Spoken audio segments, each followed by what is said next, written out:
What is going on, ladies and gentlemen? Welcome to another edition of Touchline Talk here on 110 Sports. The Premier League is back, which means I'm very excited, and we're going to jump to all of the conclusions today, like everybody does at the beginning of every season, because we have 90 minutes to go on, and that's just what we're going to do. But most of the stuff we saw reinforces a lot of what I thought already. I wasn't too surprised by much of what happened this weekend.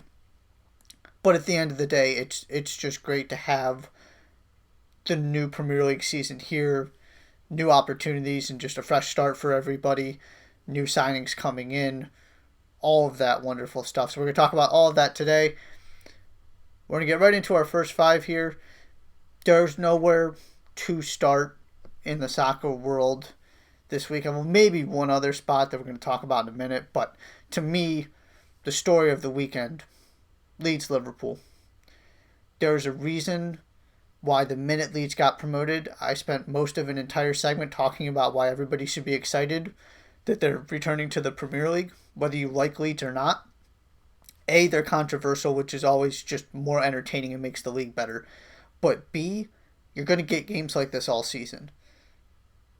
This is just what you get with Leeds. It's sort of in their DNA. It's the way that Marcelo Bielsa sets his team up. They're going to play. They're going to be fun to watch. And these last couple seasons, it's been unpredictable, wild things happening, which is part of why I'm so happy that they're back, other than the fact they deserve to be here. And this team deserves to be in the Premier League. And they showed it against the defending champions. However, that was a terrible first 5 minutes. It was utter chaos. Leeds did not know what was going on. You had Luke Ayling playing right back, some center back, then he popped up at left back sometimes. It was just disorganized. And you get the unfortunate situation where you give up the early penalty. And I was kind of thinking, oh boy, we're in for a rude awakening here. I don't know if Leeds are ready for this. But sure enough, sort of out of nowhere, Jack Harrison beats Trent Alexander-Arnold of all people, and he's proven he belongs in the Premier League. I had a real question about that. I was excited to see him get an opportunity.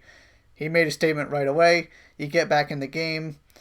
Then your new German international Robin Koch makes his second defensive error and just leaves Van Dijk on a set piece, which you cannot do. But then Van Dijk makes an error of his own that we've seen a couple of those recently, and especially 2 seasons ago when Liverpool came so close. He wasn't letting anybody dribble by him, let alone making these kind of catastrophic mistakes. Liverpool have some real questions defensively right now that I'll get to in a minute here. But so Van Dijk makes the mistake, he gives Patrick Bamford a goal, and so all of a sudden within 30 minutes or whatever it was, the two guys that you were looking at wondering if they actually had what it takes to produce goals in the Premier League have Premier League goals. And Patrick Bamford gets on the score sheet. Then it's Mo Salah time.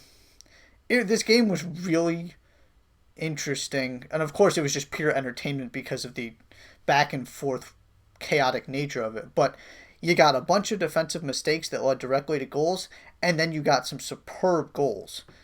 Harrison's, Salah's, that's one of those, when you hit that ball on the training ground, you're pretty excited about it. He got to do it in the game. And Klick's goal to equalize again. Another well-worked goal that was very pretty. You got sort of both ends of the spectrum. There was some awful defending and some really, really nice goals as well. So all of a sudden, this thing is 3-3 once Klick equalizes, and Leeds are absolutely in this game. Rodrigo comes on, and it was a tough debut for both of the big signings. Koch was directly at fault for 2 of the goals, and then you get Rodrigo in the penalty. Salah puts it away. It's 4-3. Of course, you're disappointed not to get a point if you're Leeds and you're that much in a game against the defending champions, but there's not too much to be concerned about. They're going to give up some goals. But the more important thing to me was that they proved they could score right away and they could generate chances. which is my big thing with Rodrigo. He's not a goal scorer. But you saw it with guys like Click and Harrison. That's always been my belief with this team and the way it's constructed. You have guys that can put the ball in the net. You need people that are going to create chances, whether that's Pablo Hernandez, who did some really good things, or Rodrigo as soon as he's integrated into the starting 11.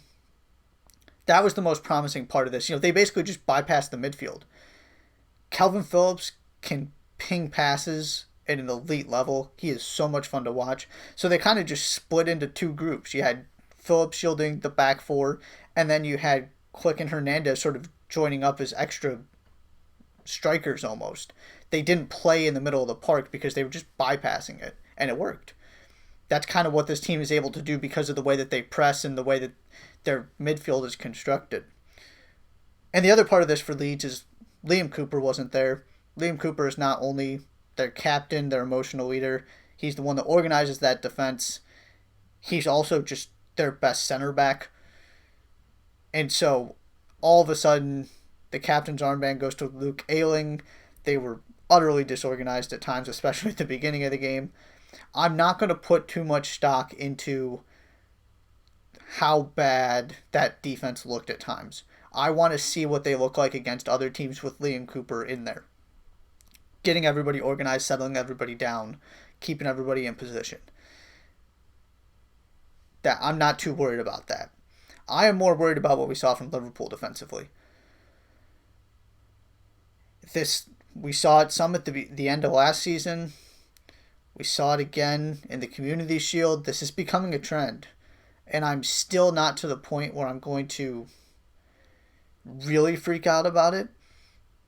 But you just can't be giving up goals like that.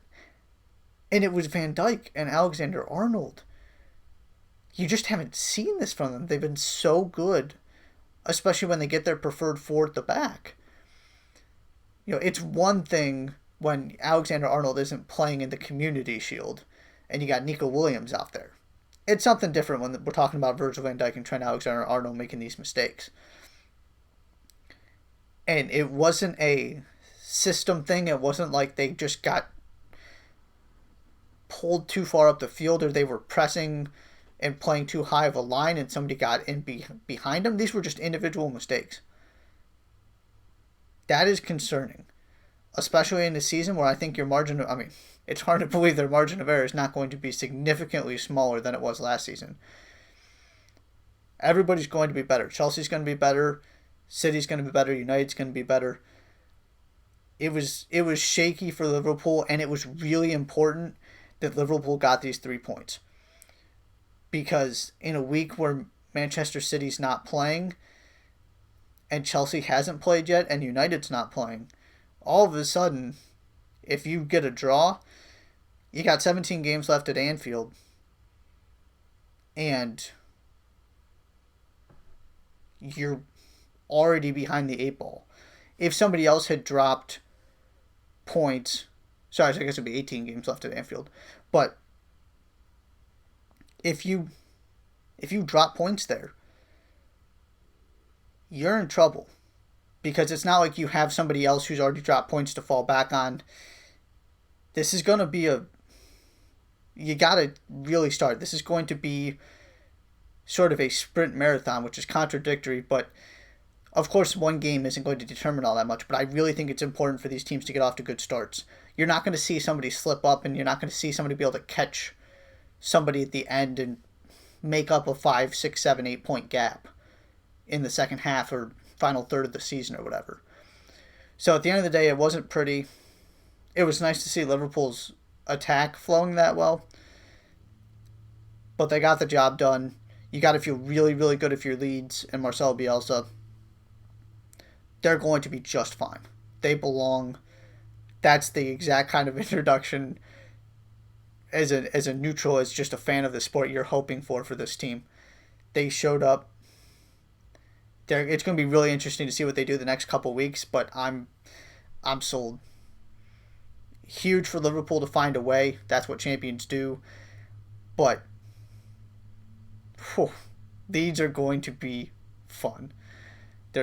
Like I said, there's a reason I was so excited about them and just the way that they are working right now. They are interesting, they are entertaining, they're intriguing, they're fun, they're all of those things. And we can always use more of that in the Premier League. Everton wasn't exactly fun per se, but boy did they look good. And I talked about this in the season preview I did on Thursday. And I hold to this belief.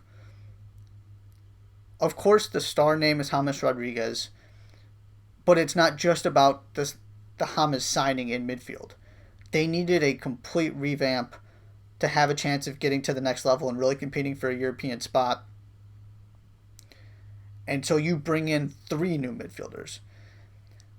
James, wasn't directly involved in the goal or a lot of their chances, but you still saw what he was able to do in terms of his passing range, his vision, the amount of times he put Richarlison in really good positions, and Richarlison just didn't have a great game in terms of finishing. He made bad decisions in the final third. He should have squared that ball and they would have had another goal. But at the end of the day, you saw what James does to make other players better and make this attack better, even if it wasn't directly resulting in chances and good opportunities for assists. Well, Richarlison's going to feast all season if he gets this kind of service, and just setting him up in one-on-one positions and getting him space on the wing. And he's going to finish some of those chances and make better decisions. It was just a poor final third performance from him. But when you have James and then what you're getting from Allen and Doucouré, your other 2 new signings in the midfield, they're providing cover, they're playing box to box. They're just those players that are fundamentally sound, that make your team better, that aren't going to steal the headlines because they're not going to score a lot of goals. Doucouré has a more attacking instincts than Allen does. But they're just hard workers that do all the little things.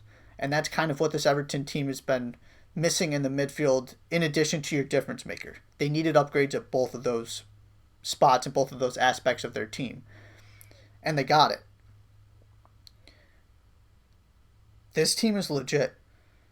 You get another goal from Dominic Calvert-Lewin, who really showed some promise last year and is taking the responsibility of being Everton's number 9. But it's not like he has to score 20 goals this season, because you have Richarlison and you have James and you have other midfield options like a Gylfi Sigurdsson who can give you some goals, and a Bernard. They've got some good attacking pieces that they can kind of score goals by committee, and James, run everything through James. Really, really impressed, and the back was good. Seamus Coleman was great. The center backs were solid. Digne just does his thing and puts a really, really inviting cross in off that set piece, and Calvert-Lewin goes and gets it. This performance in and of itself didn't convince me of all that much. It just reinforced my belief that this team is going to be good.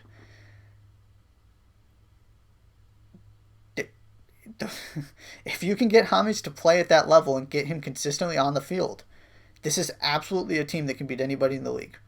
And Carlo Ancelotti, I think rightfully feels he has a team that he can compete with. He feels like he's gotten the support financially, and he has the talent to really make a run at this thing. Now, we'll see what that exactly looks like and to what degree maybe making a run at it is fighting for a Europa League spot, just because of, again, the depth of this league. But Everton fans should be absolutely excited about what they saw. On the Spurs side of this, they were right there, absolutely in this game until that goal. You could argue they had the better chances. Doherty very easily could have scored on his debut. He had some opportunities for Son and Kane. They weren't poor. But what Jose Mourinho pointed out, and I concur with him on this, is the response from the goal was not good. Everton saw that game out very, very easily and had some really good chances afterward. They just kept going, kept attacking, kept applying pressure. Spurs just never really threatened in a significant way. They looked better before the goal than after. And That can't be the case when you're down 1-0 at home, even without fans. So I'm not overly concerned about them either. I stand by my belief they're going to be really good this year. I just don't think there's that much between Everton and Spurs and Manchester United. There's a degree of separation, but I'm just not convinced it's that significant. We're going to save the rest of Premier League stuff for segment 2. I'm going to talk about my observations and thoughts on the rest of the games, but those two were the highest profile ones, two of the more interesting games from my opinion, so I wanted to talk about those first. But we also need to address what's happening to PSG. So PSG goes out there for their Ligue 1 opener with no Keylor Navas, no Mbappe, no Neymar, no Di Maria, because they had this string of COVID positive tests from their star players. So they threw out whatever team they could manage without their front three, without their goalkeeper, against this newly promoted Lens team. Awful goalkeeping mistake. Lens win 1-0. I don't put any stock in it whatsoever. Doesn't faze me. But then we get to game 2, where Neymar and Di Maria are back, and you're playing the team that finished behind you in second last season in Marseille. Florian Thauvin, who's back from his long-term injury, scores for the second game in a row to give Marseille the win. Dimitri Payet sets up the goal. Don't forget about how good he is, just because he's not at PSG and he's in Ligue 1 on a team that wasn't doing much in Europe. He's not playing in the Champions. Now he'll be playing in the Champions League, but that guy is really, really gifted. This is a good Marseille team. So they get the 1-0 win, but the story of this is at the end of the game, in the later moments of stoppage time, you get 4 red cards, 2 apiece from your big scuffle that was more than just a scuffle. It was between a scuffle and a real fight. And then, after that, Neymar gets his red card, and he has been very aggressive in saying he responded the way he did because he believed that Alvaro Gonzalez racially abused him, and is calling on the league to investigate this and punish Gonzalez, which of course these things need to be taken incredibly seriously. Gonzalez is denying that he said anything of the sort, and basically is just saying that Neymar is not actually saying what happened. He's not telling the truth. So there's going to be more ramifications from this. That part in particular, this Neymar-Gonzalez dispute is not over. So now you got these guys with red cards. You lost your first 2 games if you're PSG. I'm still not going to overreact to this. This is what needs to happen if any team has a hope of catching them, is you've got to get yourself a 6+ point cushion, and then you've got to make sure that you beat every team you should, so that if you draw with a Lyon or a Rennes or somebody, if you're Marseille, that it's not giving PSG control of the league again. I'm just not too worried about it. If they can ride this thing out until they get their full squad together and stay within striking distance, they could easily reel off 15, 20 wins in a row, 25-game unbeaten streak, and make those points up. You're going to get another shot at Marseille, so that's 3 points right there. But good for Marseille. Good for Marseille. I was not exactly sold they would be able to do what they did last season again, but so far so good. They've got themselves in really good position to make a run at this thing and at least make this race more interesting than it has been in the past 5 or so years since PSG has just throttled everybody. And also, shout out to Lens. That's how you want to start it. 6 points from 2 games. That in itself might be enough to keep you up. Of course, you got to do the job the rest of the way. But getting 6 points right away, fantastic. So interesting things in League 1, and maybe this is finally something we need to pay attention to this season, at least for a while, and actually see if there's a title race here, because PSG just controls this thing from start to finish every season, and that's not going to be the case. They've got ground to make up, and they can't do it in just one game. So Marseille is in a really good spot. I just don't think it means all that much at the end of the day. I'm still taking PSG to win this league fairly comfortably. On the U.S. front, we had another phenomenal game this weekend between North Carolina Courage, Houston Dash. This is your Challenge Cup champions versus your reigning NWSL champions. All kinds of things happening here. Dabinia hits a worldie to tie this thing at 2. Houston gets a player sent off the next minute, then scores to go back up 3-2. North Carolina gets a goal from Lynn Williams in the 83rd minute, and Dabinia again in the 86th to win this game. You can't ask for any more as a soccer fan. This is incredibly entertaining stuff. And you got the same scoreline as you ended up with Liverpool Leeds. And sort of a similar thing where the upstart confident team is just finding a way to hang in there, but your traditional power, so to speak, finds a way to get all 3 points at the end of the day. It's just noteworthy in the sense that, again, these are the two most recent teams to win NWSL titles.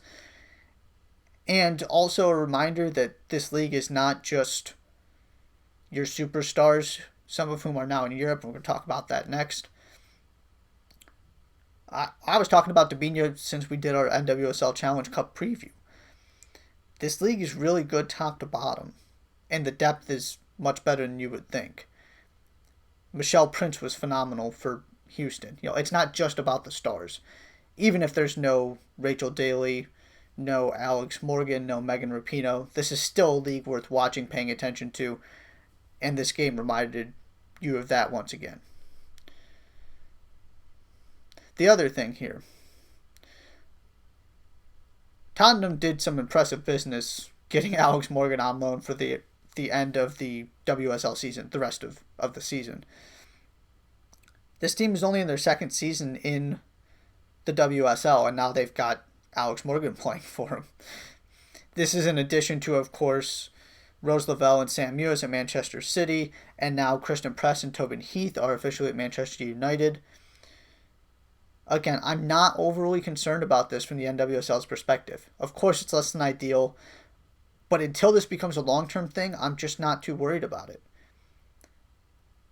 They threw together the fall series to get these teams more games, but when you're a fully entrenched U.S. national, you can't just kind of be playing here and there and going to Utah for a tournament and then playing these games in pods. It's a much better situation heading into the Olympics to be getting regular, consistent training and competition in Europe. And it's a testament to the WSL's ability to put together something that's appealing to the best players in the world. This league is absolutely getting better. And for Tottenham in particular, with Morgan, it's great to grow your women's club with somebody of her stature. This is a player that people want to watch. So it's a great get from that perspective. And also, when you combine Alex Morgan playing for your club with the release of the All or Nothing on last season's men's team,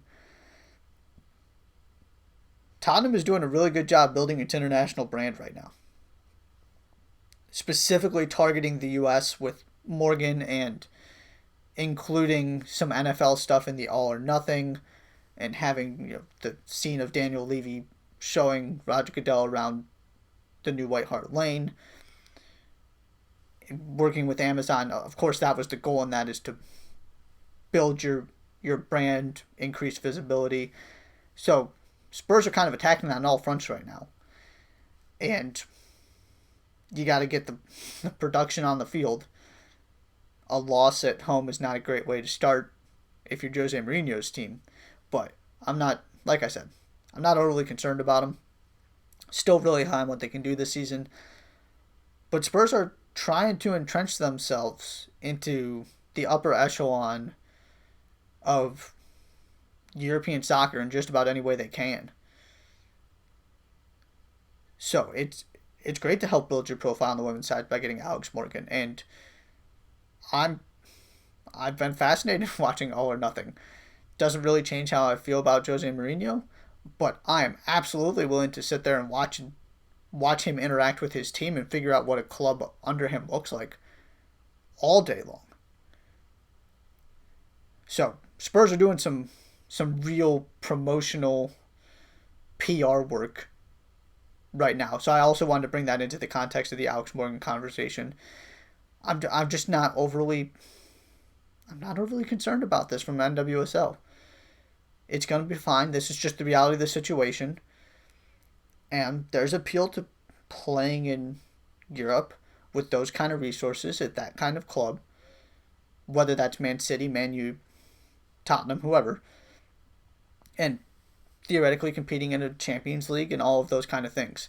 So keep your eye on this if these players stay long term.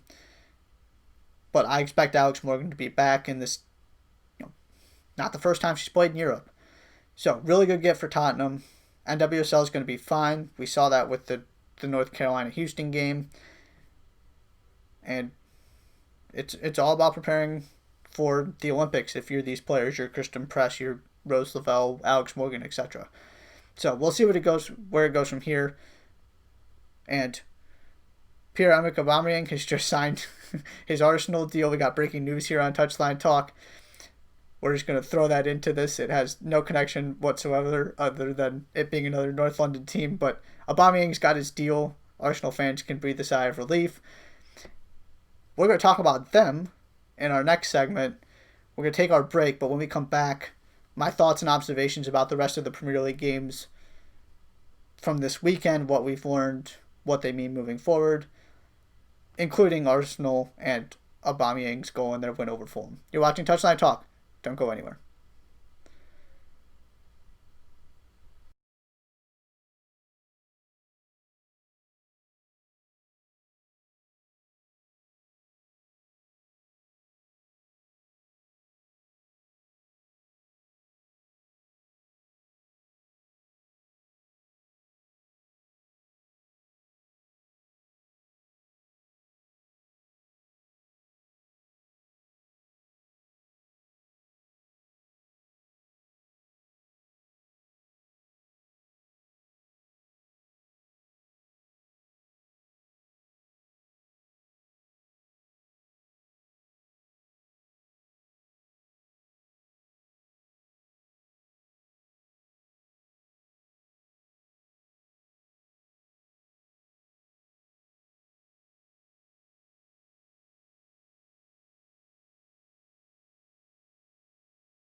And welcome back to Touchline Talk.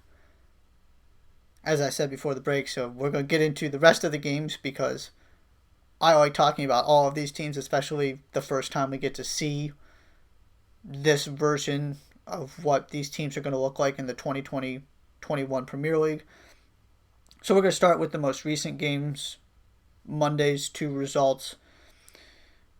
Wolves hit Sheffield United with two early goals. Raul Jimenez does his thing. They get another on a set piece, and the game was pretty much over from there. Don't have much to say on Wolves, and other than this reinforces my belief that this team is going to be really good this season because they don't have to worry about the Europa League. They can focus all their attention right here on the Premier League, what they're doing domestically. I expect them to be very, very good, better than these past couple seasons, which have been outstanding in their own right. And again, I'm concerned for Sheffield United, not particularly because of this game. You can be fine and lose to Wolves. But Billy Sharp is out there starting at striker, which I found very odd. Because I like what David McGoldrick gives you in terms of his work rate and all of the little things he does. Billy Sharp hasn't proven he can consistently score goals at the Premier League level. So you might as well go with the guy you know is going to give you all of those little things in McGoldrick. But it's just that attack scares me. And one of the overlooked parts, I think, of their season last year was they put together some impressive comebacks. Specifically against Chelsea is the one that stands out. And they, rallied against Manchester United a couple times. If that doesn't happen again, that point total is going to dwindle. And it's going to be reduced anyway because you can't just sort of look at them and expect them to get 4 or 6 points off in Everton now. Whereas last year, they were just a better team than Everton. And proved it over your 38 games. That's just not the case anymore. So, they didn't come... I mean, the response wasn't awful. They created some chances, but they are one of those teams that is in trouble if they don't get the first goal. If they can't keep things within a one-goal margin. Wolves aren't fazed. Leicester aren't fazed. Arsenal aren't fazed if they go down a goal. I think that's something to keep an eye on for Sheffield United. Are there enough rabbits that Chris Wilder can pull out of the proverbial hat if this continues to happen and they get off to slow starts and they give up goals and have to chase games? They got it. They're not built to play from behind despite what they did last season. Full credit to them, but it's a different monster this year, different challenge. I'm worried. I'm still not predicting them to get relegated or anything, but this was an example of the concern I have and why I'm so high on Wolves. Then you've got Chelsea putting together an unconvincing win against Brighton, who are just incredibly unlucky to not only end up losing by multiple goals, but to not get a point out of this thing, at least. Chelsea has no Pulisic, no Ziyech, no Kovacic, no Thiago Silva, no Ben Chilwell. I get it. And so you're starting Kai Havertz, you're starting Timo Werner. Werner looked really good. He is so fast. I didn't have a full appreciation for it, I don't think. But man, he's got pace. So he was dangerous. Brighton make one mistake in the first half, results in a penalty. Jorginho puts it away. Brighton are the more expansive, more aggressive, more forward-thinking team. The ones controlling the ball, and Chelsea are just kind of playing on the counter, which when you have a Havertz and a Werner isn't a terrible idea. But this is still Chelsea playing on the counter against Brighton. And so Brighton are creating chances. They get a nice combination and sort of stretch of play For Trossard's equalizer, Kepa's got to do better. Again, not only is the question at Chelsea the center backs, and I would pair Christensen with Thiago Silva. I've always liked Christensen. I thought he was really good in this game. But it's also the goalkeeper position.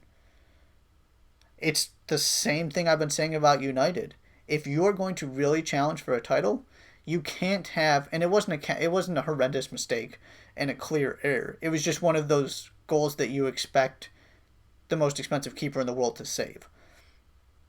Those are potentially going to make the difference down the stretch, because you don't see many of those goals from Liverpool and Manchester City. You saw some last season, and Liverpool gave up at least one this weekend with Van Dijk's error. But you can't have those happening from your goalkeeper too when your center backs are already somewhat shaky and Thiago Silva hasn't suited up for your team yet. So Brighton have got it 1-1. They're feeling good. Really impressed with what they're doing. And then Reece James comes out of nowhere. And he's not going to strike a ball better than that in his entire career. I would bet substantial money. It was a remarkable strike. So congratulations to him on his first Premier League goal. That's the way to do it. And then an unlucky deflection off of the Zuma shot. Not much you can do about that, and all of a sudden it's 3-1. For Chelsea, much like Liverpool, this is the kind of game that you have to find a way to win when you're not at your best and when your squad is nowhere near full strength.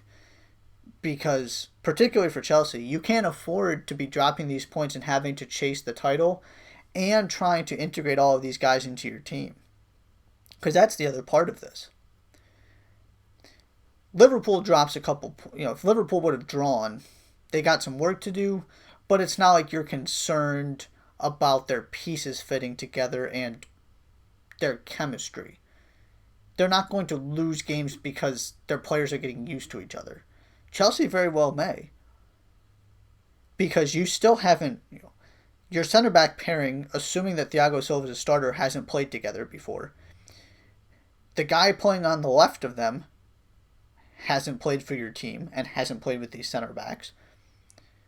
Your attack is going to look completely different because whether it's Ziyech and Pulisic and Havertz and Werner or some combination, it's problematic. You just have to fit these guys together and figure out, and where does that leave Mason Mount? So big for Chelsea to get those 3 points. Also, shout out to Tariq Lamptey. That guy is going to be special. Chelsea let him go, and he got the better of Marcos Alonso pretty much all game. He is going to be a stud. So Brighton, got to feel really, really good if you're Graham Potter. Unlucky result. Chelsea survived, needed the 3 points. Now you get to start putting these pieces together, integrating these guys into your squad, and then we see what they really look like. But you can't afford to drop those points when you might have to pay a little bit of a price putting these pieces together for the first time and getting them playing together sort of on the fly because you don't have a preseason to get them used to each other. Then Sunday, the other game, we already talked about Everton Spurs. Leicester take care of West Brom. West Brom looked good for 20 minutes and then they lost control. Timothy Castagne scores on his Leicester debut. I'll continue to say that, and Vardy converts 2 penalties. I'll continue to say the same thing. I don't think Chilwell was that big of a loss. Castagne is going to fit right in once they get healthy. They did a nice job piecing together this defense with very few center backs available. Wilfred Ndidi was playing center back. He looked fine. He's going to play midfield when guys are healthy, and Johnny Evans is back from his suspension. But this thing just keeps rolling. James Maddison got back on the field. Good 3 points for Leicester. Good performance overall. Brendan Rodgers has to be happy. West Brom's going to have some difficulty. Fulham's also going to have some challenges. That was one of my other takeaways. Is the 2 teams I looked at as the most likely to get relegated. Reinforced that this weekend. Hats off to Arsenal. Really, really good performance. Willian comes in, gets 3 assists. I'm, I, I said it before he left Chelsea. I really think he can make a difference still on a team that's fighting for European spots and competing in European competition. You saw what he can do, and especially when he has guys like Lacazette and Aubameyang to get the ball to. The other part of this for Arsenal is it was nice to see some improved center back play. Gabriel gets his goal. There's some promise there. Still not 90 minutes doesn't convince me that their defensive problems are solved by any means and that he's the answer. What I was more impressed about with Arsenal was for the first time in what seems like a very long time, or at least they went away from their trend of losing control of games when they're up. They scored, and then they scored, and then they scored. They kept the pressure up and they closed this thing out easy and just killed it off by continuing to attack and putting the ball in the back of the net. That is not something you have seen from Arsenal. They were talking about this on Caught Offside. We had JJ Devaney on Supporters Corner a couple weeks ago. I think it was StatsBomb wrote an article about how Arsenal was a relegation team when up 1-0 or something like that last season. I may have the details on that wrong. But the point is, they have not been able to see out games and hold on to leads and really control a game from start to finish. And that's what you saw. Now, they should be doing that against Fulham with no fans in Craven Cottage. But good for Arsenal. I will just continue to say that I'm not sold. I feel the same way I did a week ago. I like the potential. You've got the Aubameyang contract now. He's great. That was a great goal. But I want to see it consistently. I want to see it against the better teams before I really put them in this upper echelon. But I was optimistic heading into the season. It's just, you can't be incredibly optimistic about 9 teams when there are 4 Champions League spots and 6 or 7 European spots. It's a brutal league, and it's going to be especially brutal this season. But very, very good start from Arsenal. That's all you can ask for in week 1. Comprehensive. You got contributions from your new guys. Aubameyang did his thing. Very, very good. Fulham's going to have trouble. They got to find a way to score goals. And, again, defensively. That was their problem last time.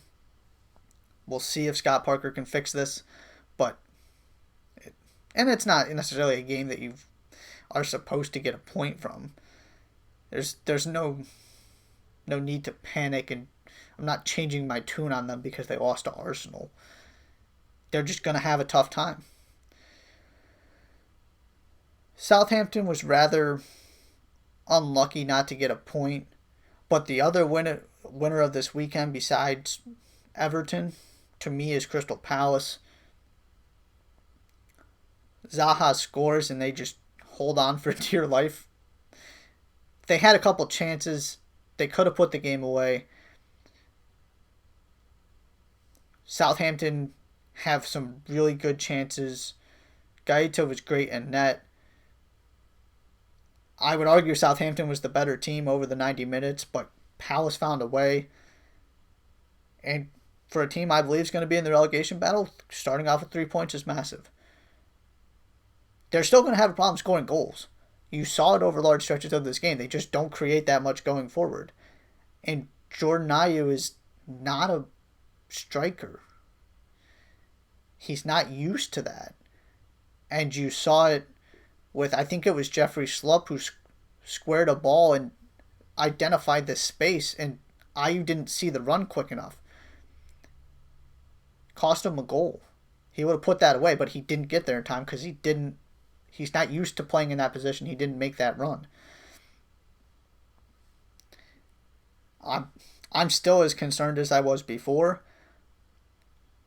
in terms of their overall performance, but you've got a guy like Zaha to make the difference. The other thing I want to talk about in this game is bravo to VAR for the Kyle Walker-Peters situation. He makes a poor challenge He gets there late. He's given a straight red, but it just wasn't. So you go to VAR within 15, 20, 30 seconds. It's a yellow, not a red. That is how this is supposed to work. It was a clear and obvious error. You make the change. No big deal. It wasn't a 4-minute thing. There wasn't some long, drawn-out debate. If that's how VAR's... And the other thing is the referee actually went and looked at it himself, which is a new initiative finally from the Premier League this season, which should have been from the get-go. If you're going to use VAR, tell referees to go look at their decisions again. But I was pleased with the way that worked, so I want to give a shout-out to VAR for that one. Yeah, I'm scared for Crystal Palace. This doesn't change that, but great 3 points. There's reason to believe they can build off of this. I'm not saying they are going to get relegated, but I just don't feel great about them. And I am picking them to get relegated. This game doesn't change that for me. Southampton's going to be fine. They looked good. They just couldn't catch a break, couldn't put the ball in the net. The other winner, forgot about this team too, to throw up there with Crystal Palace and Everton, is Newcastle. Jeff Hendrick is phenomenal in his debut. Callum Wilson gets a goal in his. Jonathan Lewis is a good player who's going to help at left back. Steve Bruce threw his new guys in there right away. Most of them at least. And they performed. And this goes back to kind of my belief in what I talked about, why I had them having another good season, is I thought they were going to get relegated last year because they couldn't score enough goals. And because they weren't helping themselves in the transfer market. Steve Bruce didn't inspire me. There just wasn't a lot to like. But they found a way, and Steve Bruce is doing a very good job. Got to give him props. I will completely own the fact that I was wrong on him at Newcastle. But now you bring that and his ability to find results with this team, and you've got some new pieces in the midfield, specifically Hendrick. I'm still high on Ryan Fraser if he can figure out how to fit into this team. Matt Ritchie is one of my favorite players in the Premier League. They didn't need him in this game. You upgraded at left back. Callum Wilson still scored more goals than any player on this Newcastle team last year, even though he had, by his standards, a horrible season at Bournemouth. So you don't need Joe Linton anymore because you've got other guys that can score goals. The talent is much better. And when you combine the results they've been getting with not great talent and the talent, I really like what they can do.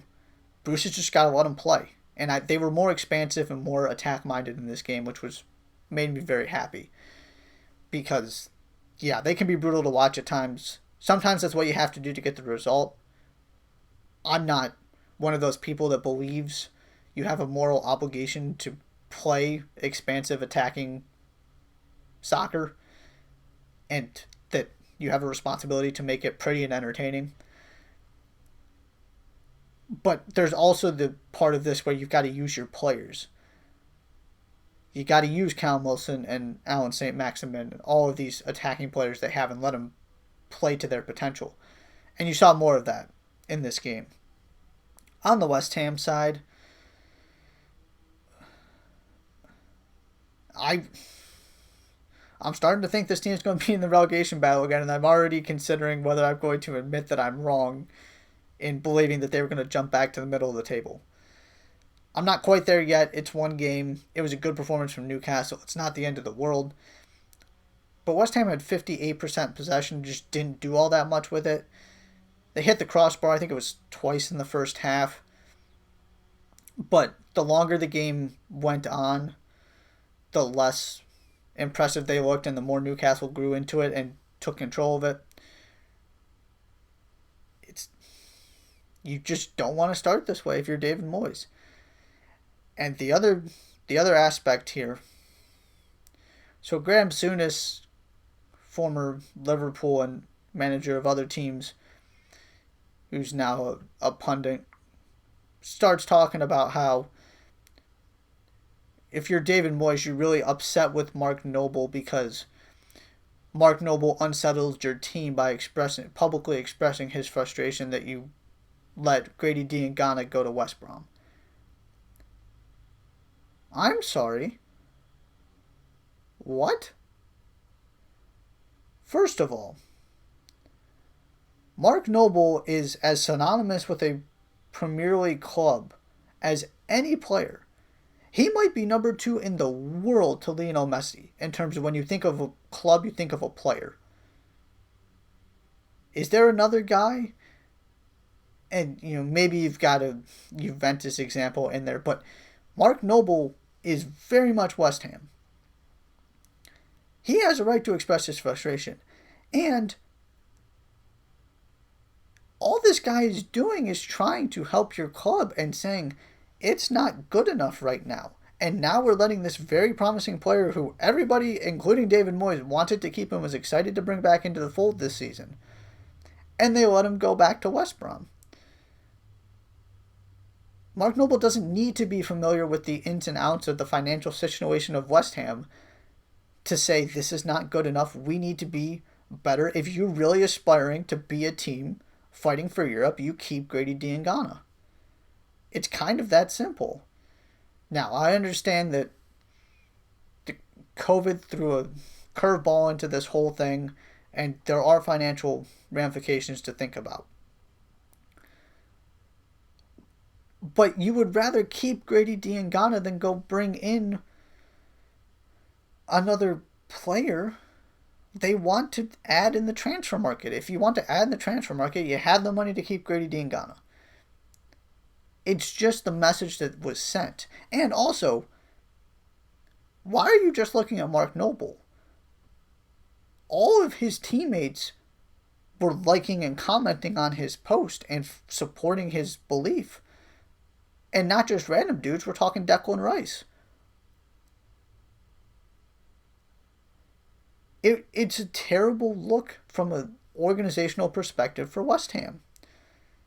So let's please not look at this thing as Mark Noble's fault that he unsettled David Moyes' team. It's called caring. And West Ham is not giving to Mark Noble right now what Mark Noble has given to this club for so many years.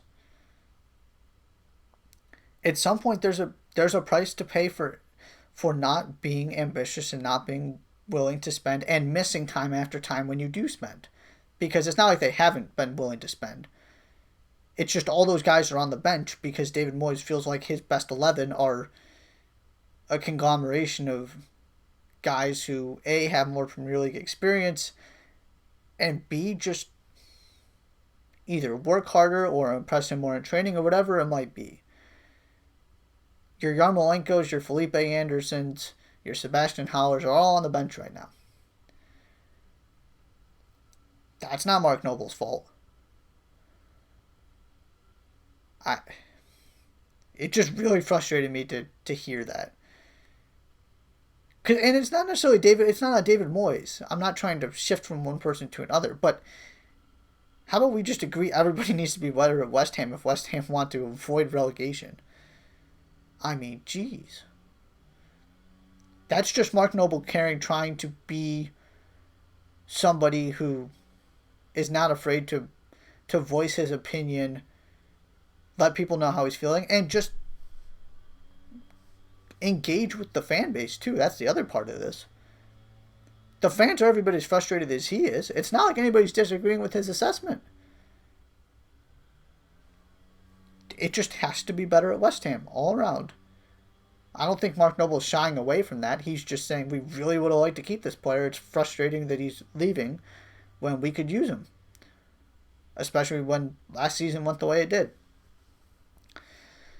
So, overall, I really think there are 9 teams fighting for Europe. I'm buying Everton. I'm not selling Spurs yet. I'm buying Leicester, buying Wolves, and of course buying all the top 4 teams as well. I'm also in on Newcastle. I'm in on Leeds. I'm in on Brighton. I was in on them before the season, but I was even more optimistic and feel more confident after watching those first performances, even though Brighton lost and Leeds lost. I really think they're going to be comfortably safe, difficult to beat, fun teams to watch this season. So let's hope Newcastle stays fun to watch. But I like what they're doing. When we come back real quickly, we're going to talk about what's next, these games coming up. There aren't that many high-profile ones, but we've got League Cup action in England, which means we've got some fun matchups between Premier League clubs and clubs you've probably never heard of that I can't tell you anything about. So we're going to talk about those real quick when we come back. You're watching Touchline Talk on 110 Sports.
Welcome back to Touchline Talk here on 110 Sports. We're going to get right into it quick. I just want to highlight some of the games that are coming here. Not exactly your most exciting midweek slate, but Lyon Montpellier is probably the most interesting matchup in the world over the next 2 days. Lyon's coming off a 0-0 draw with Bordeaux after a very, very good win to start the season a while back. So you can't afford to drop more points. And this Montpellier team had a win over a solid Nice squad and lost to Rennes, who are looking good again this season and were really good last year. As we talked about, I made him one of my winners of the season in Europe. So Montpellier has been fine so far. It's a good test for Lyon. This isn't exactly PSG Marseille, but it's an interesting midweek game that Lyon's got to continue to pick up points. Can't afford to keep dropping them if they're going to make this race interesting with Marseille and PSG. Then we go to the League Cup in England. Bournemouth Crystal Palace, Newcastle Blackburn, West Ham Charlton Athletic. These are the Premier League teams I've chosen to highlight. You got all kinds of different matchups between championship teams and all sorts of things. But Blackburn and Bournemouth played each other in their championship openers. Bournemouth got a 3-2 win in their return to the second flight. So good start for them. Crystal Palace is not exactly the most inspiring Premier League team for me. So potential upset there that wouldn't, in my opinion, even be that much of an upset. Newcastle's got Blackburn. West Ham is playing Charlton Athletic, who's in League One. I don't have too much to say on these games in particular. But the broader thing I will say is these games might be more important than normal just because you haven't gotten your traditional preseason and you're going to have some busier Premier League times because the schedule is condensed. And teams are still trying to figure out who their preferred 11s are because they didn't have a preseason to sort of get the pecking order organized. So you're going to see some squad rotation here. And some of these guys, if they play well on the Premier League side of this, could find themselves getting more starts in the Premier League as a result of these performances. They're probably more valuable and managers are going to put more weight on them this year because of the strange circumstances we live in. So something to keep in mind. I don't expect to see anything near full strength squads, but it's a chance to see other players. And then we get to Wednesday, and here's your potential chance for some mammoth upsets. Southampton-Brentford, for me, is the most interesting game in the League Cup. I'm still high on that Brentford team. They came so close to making it to the Premier League. That wasn't a fluke. So they've got a chance to play Southampton, who's not exactly the deepest Premier League team in the world, so that could be a potential upset. But your big David Goliath matchups here. West Brom versus Harrogate Town, Everton versus Salford City. Both of these teams play in League 2, the fourth tier of the English soccer system. Neither of them are exactly well-known, established lower league teams as well. So these are kind of newcomers that aren't exactly used to going back and forth between League 1 and League 2 or something. So what an opportunity for them. You're going to definitely see some squad rotation here for Everton and West Brom. If you're West Brom, trying to avoid an embarrassment in addition to your frustration with the performance against Leicester. Everton, you just got to take care of business here. So if you're looking for a potential upset, those are your two games to look at more than anything else. Just wanted to highlight that quick. It's always fun. I'm a huge fan of cups and the upsets and unpredictability and one-off nature of them. So it's fun to get that underway here in the 2020-21 campaign. Be sure to check out Chris Brown. He's coming up in an hour here at 1 p.m. Eastern with Around the Bases. Josh Molnix will be here tomorrow with the JMO Show once again at 11 a.m. Eastern. That's all we have for you today on Touchline Talk. Thank you so much for listening. We'll see you Thursday.